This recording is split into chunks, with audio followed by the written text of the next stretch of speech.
ಉಮೇಶ್ ರೆಡ್ಡಿ ಈ ಹೆಸರನ್ನ ಬಹುಶಃ ಯಾರೂ ಕೂಡ ಮರೆಯಲಿಕ್ಕಿಲ್ಲ.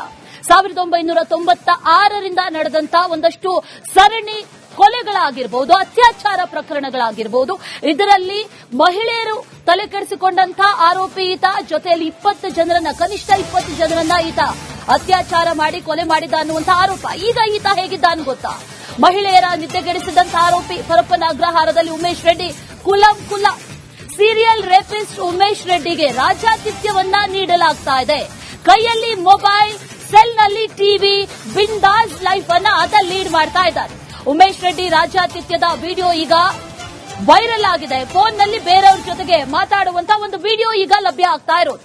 ಈತ ಸೀರಿಯಲ್ ಕಿಲ್ಲರ್, ಜೊತೆಯಲ್ಲಿ ಅತ್ಯಾಚಾರವನ್ನ ಮಾಡಿರುವಂತಹ ಆರೋಪಿ.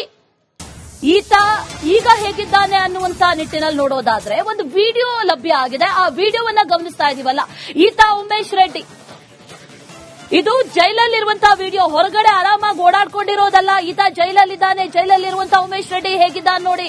ಕೈಯಲ್ಲಿ ಒಂದು ಫೋನಲ್ಲಿ ಯಾರ ಜೊತೆ ಆರಾಮಾಗಿ ಮಾತಾಡ್ತಾ ಇದ್ದಾನೆ.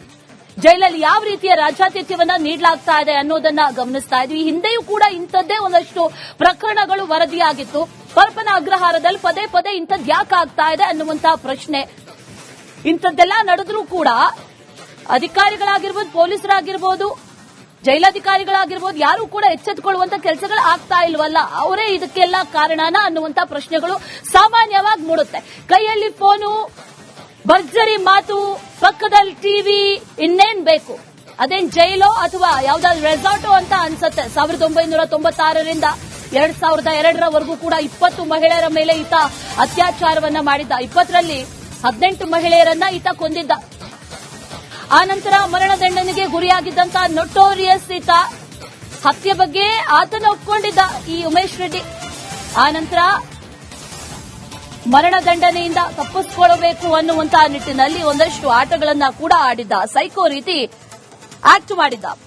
ಆ ನಂತರ ಮೆದುಳು ಪರೀಕ್ಷೆ ಮಾಡಿಸಿದ್ರು. ಮೆದುಳು ಪರೀಕ್ಷೆ ಮಾಡಿದ್ರೆ ಈತನ ಕಳ್ಳಾಟ ಬಯಲಾಯಿತು. ಆ ನಂತರದಲ್ಲಿ ಕ್ಷಮಾದಾನ ಅರ್ಜಿ ಸಲ್ಲಿಸಿ ಜೀವ ಭಿಕ್ಷೆಯನ್ನ ಕೂಡ ಬೇಡಿದ ಈ ಉಮೇಶ್ ರೆಡ್ಡಿ. 30 ವರ್ಷಗಳಿಗೆ ಶಿಕ್ಷೆಯನ್ನ ಸುಪ್ರೀಂ ಕೋರ್ಟ್ ಇಳಿಸಿತ್ತು. ಬಿಡುಗಡೆ ಹಂತದಲ್ಲಿರುವಂತಹ ಸಂದರ್ಭದಲ್ಲಿ ಈಗ ಉಮೇಶ್ ರೆಡ್ಡಿ ಬಿಂದಾಸ್ ಆಗಿ ಜೈಲಲ್ಲಿ ಲೈಫ್ ಲೀಡ್ ಮಾಡ್ತಾ ಇದ್ದಾರೆ.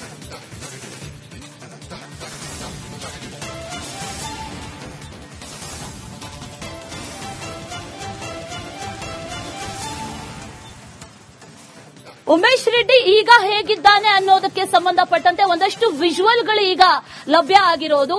ಇದು ಉಮೇಶ್ ರೆಡ್ಡಿ 1996ರಿಂದ 2002ರವರೆಗೂ ಕೂಡ 20 ಮಹಿಳೆಯರನ್ನ ಅತ್ಯಾಚಾರ ಮಾಡಿ ಅದರಲ್ಲಿ 18 ಮಹಿಳೆಯರನ್ನ ಕೊಲೆ ಮಾಡಿದ್ದಂತ ಅಪರಾಧಿ ಈತ.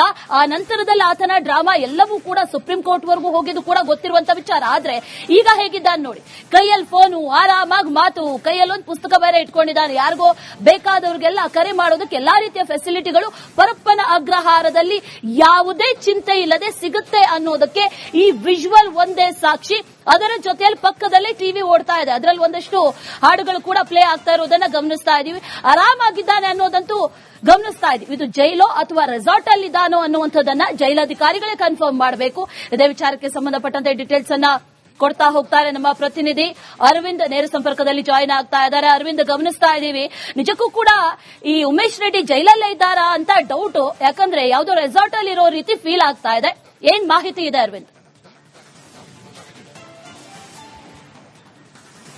ಯಶಸ್ವಿನಿ, ಖಂಡಿತವಾಗ್ಲೂ ಕೂಡ ಶಿಸ್ತಿನ ಕೋಟೆ ಅಂತಾನೆ ಹೆಸರಾಗುತ್ತೆ ಪರಪ್ಪನ ಅಗ್ರಹಾರ ಜೈಲು. ಆದ್ರೆ ಇಲ್ಲಿ ಈ ರೀತಿಯಾದಂತಹ ಒಂದು ಘಟನೆ ನಡೆದಿರುವಂತದ್ದು. ಅಲ್ಲಿ ಆತನಿಗೆ ರೆಸಾರ್ಟ್ ರೀತಿಯಲ್ಲಿ ಆತನಿಗೆ ಟಿವಿ ಆಗಿರಬಹುದು, 2 ಆಂಡ್ರಾಯ್ಡ್ ಮೊಬೈಲ್ಗಳ ಜೊತೆಗೆ 1 ಕೀಪ್ಯಾಡ್ ಸೆಟ್, ಜೊತೆಗೆ ಆತನಿಗೆ ಒಂದು ಡೈರಿಯ ಒಂದು ಸೌಲಭ್ಯವನ್ನು ಕೊಟ್ಟಿದ್ದಾರೆ. ಅದರಲ್ಲಿ ಆತನಿಗೆ ಬೇಕಾದಂತಹವರ ನಂಬರ್ಗಳಿದೆ. ಆತ ಫೋನ್ ಮಾಡಿ ತನಗೆ ಬೇಕಾದಂತಹ ಸೌಲಭ್ಯಗಳನ್ನ ಅಲ್ಲಿ ಪಡೆದುಕೊಳ್ಳುವಂತ ಕೆಲಸ ಕೂಡ ಆಗ್ತಾ ಇದೆ. ಈತ ಸೀರಿಯಲ್ ಕಿಲ್ಲರ್ ಜೊತೆಗೆ ಅತ್ಯಾಚಾರಗಳನ್ನ ಕೂಡ ಮಾಡಿದ್ದ. 1996ರಿಂದ 2002ರವರೆಗೂ ಕೂಡ 20 ಜನ ಮಹಿಳೆಯರ ಮೇಲೆ ಈತ ಒಂದು ಅತ್ಯಾಚಾರ ಮಾಡಿರ್ತಾನೆ. ಅದಾದ ಬಳಿಕ ಈತನಿಗೆ ಮರಣದಂಡನೆ ಶಿಕ್ಷೆ ಕೂಡ ಆಗಿರುತ್ತೆ. ಗಲ್ಲು ಶಿಕ್ಷೆಯಿಂದ ಪಾರಾಗಲು ಈತ ಮಾಡಿರುವಂತಹ ಒಂದು ಆಕ್ಟಿಂಗ್ ಏನಿದೆ, ಇದು ನಿಜಕ್ಕೂ ಕೂಡ ಪೊಲೀಸ್ ಇಲಾಖೆಯಲ್ಲಿ ಒಂದು ಶಾಕ್ಗೆ ಈಡಾದಂತಹ ಪ್ರಕರಣದಲ್ಲಿ ಒಂದು ದಾಖಲಾಗಿರುವಂತಹ ಸಂಗತಿ. ನಿಮಾನ್ಸ್ಗೆ ಈತನನ್ನ ಕರೆದುಕೊಂಡು ಹೋಗಿ ಬ್ರೈನ್ ಮ್ಯಾಪಿಂಗ್ ಟೆಸ್ಟ್ ಕೂಡ ಮಾಡ್ತಾರೆ. ಆಗ ಈತ ಮಾನಸಿಕ ಅಸ್ವಸ್ಥ ಅಲ್ಲ ಅನ್ನುವಂಥದ್ದು ಕೂಡ ಗೊತ್ತಾಗುತ್ತೆ. ಆ ಬಳಿಕ ಈತ ತನಗೆ ಒಂದು ಶಿಕ್ಷೆ ಪ್ರಮಾಣವನ್ನು ಕಡಿಮೆ ಮಾಡಬೇಕು, ಕ್ಷಮಾದಾನವನ್ನು ಕೇಳ್ಕೊಂತಾನೆ. ಆ ಬಳಿಕ 30 ವರ್ಷಗಳ ಕಾಲ ಈತನಿಗೆ ಶಿಕ್ಷೆಯನ್ನ ಕಡಿಮೆ ಮಾಡ್ತಾರೆ.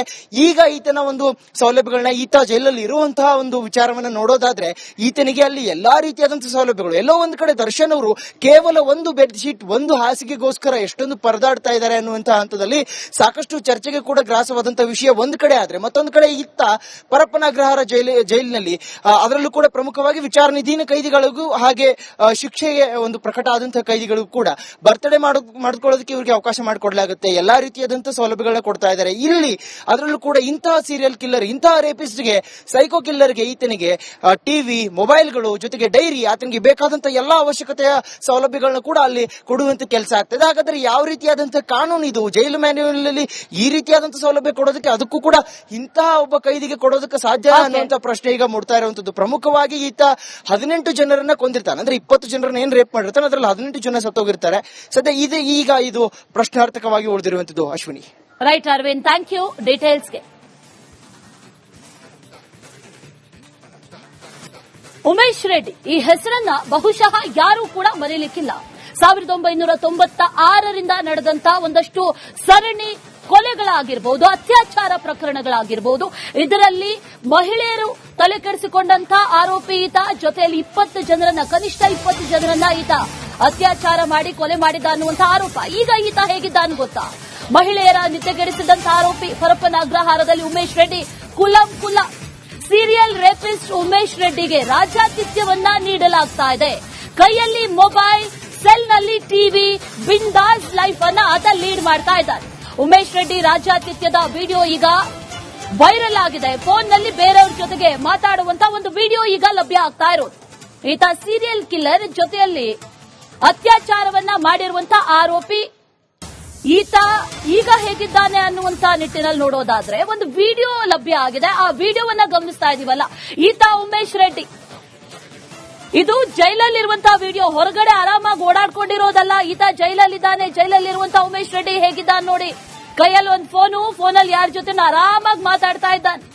ಜೈಲಲ್ಲಿ ಯಾವ ರೀತಿಯ ರಾಜ್ಯಾತಿಥ್ಯವನ್ನ ನೀಡಲಾಗ್ತಾ ಇದೆ ಅನ್ನೋದನ್ನ ಗಮನಿಸ್ತಾ ಇದ್ವಿ. ಹಿಂದೆಯೂ ಕೂಡ ಇಂಥದ್ದೇ ಒಂದಷ್ಟು ಪ್ರಕರಣಗಳು ವರದಿಯಾಗಿತ್ತು.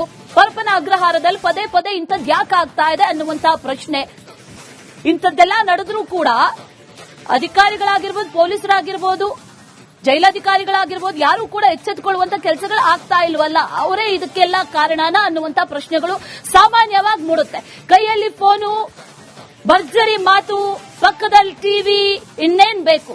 ಅದೇನ್ ಜೈಲೋ ಅಥವಾ ಯಾವ್ದಾದ್ರು ರೆಸಾರ್ಟೋ ಅಂತ ಅನ್ಸತ್ತೆ. 1996